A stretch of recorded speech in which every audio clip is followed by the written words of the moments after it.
a minha visão, a minha opinião acerca do Papa mudou de uma forma muito grande. E isso alterou muito a forma com que eu praticava e pratico hoje a minha fé. Eu sempre, desde criança, tive o costume de observar homens maduros e aprender com o procedimento deles, aprender com a forma com que eles decidem e resolvem as coisas no mundo. Ao longo do tempo, com o passar do tempo, já jovem, adolescente, depois da adolescência, eu comecei a observar o que os homens diziam, as palavras que eles falavam, as opiniões que eles tinham acerca das coisas e do mundo. Eu passei a buscar a verdade.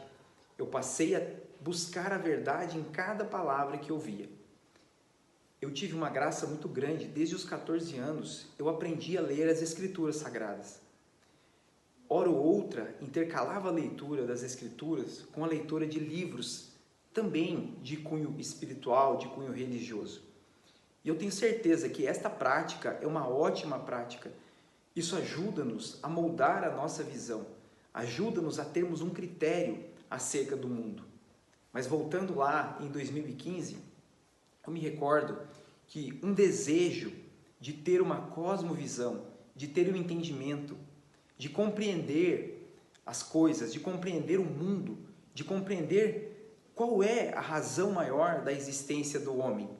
E também com vistas à formação de família, educação dos filhos, eu desejava muito ter uma visão alinhada com uma tradição cristã que existe há mais de 2000 anos. E eu me recordo que eu comecei a ouvir os discursos do Papa. Então, o Papa Francisco, comecei a prestar atenção nos posicionamentos que ele tinha acerca das realidades, acerca das coisas, as convocações que ele fazia para a igreja. Na época eu não era católico, mas eu comecei a observar as decisões, as opiniões, as falas do Papa. E eu me recordo que isso me marcou profundamente. Eu comecei a observar que o Papa não falava como um homem comum. O Papa não se posicionava como um líder religioso qualquer. Eu observava que quando o Papa falava, ele falava com o mundo inteiro. Ele tinha um discurso que era diferente dos outros líderes religiosos. Muitos líderes falam com a sua congregação, outros falam com a sua localidade, muitos até falam com várias congregações que estão espalhadas pelo país. Mas de forma diferente, o Papa falava com todo mundo. E o Papa falava com uma autoridade que não era uma autoridade comum dos homens. E nem ele mesmo requeria essa autoridade. O Papa falava com uma autoridade que ele havia recebido e que ele não precisava subir o tom para que ficasse claro que ele tinha essa autoridade. Eu me recordo que, neste momento, a passagem de Mateus, capítulo 16, onde nosso Senhor Jesus Cristo entrega as chaves para Pedro, que sempre calou forte em meu coração, esta passagem começou a fazer muito mais sentido. Quando eu comecei a ver que o Papa se dirigia à igreja de uma forma universal.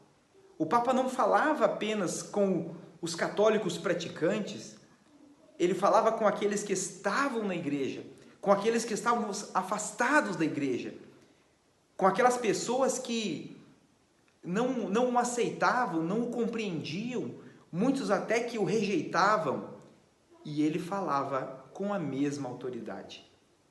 A partir desse momento, eu percebi que a fé católica não era apenas mais uma opção, mas era uma necessidade de estar alinhado com a verdade, de estar alinhado com a coerência, de estar alinhado com aquilo que vinha sendo praticado há mais de 2000 anos na fé cristã. Então, esta opinião, este posicionamento, esta compreensão da posição que o Papa ocupa e sempre ocupou ao longo da história, foi fundamental para ajudar-me a compreender a fé católica e me abrir para uma profundidade e me abrir para uma cosmovisão, que é a visão cristã ocidental.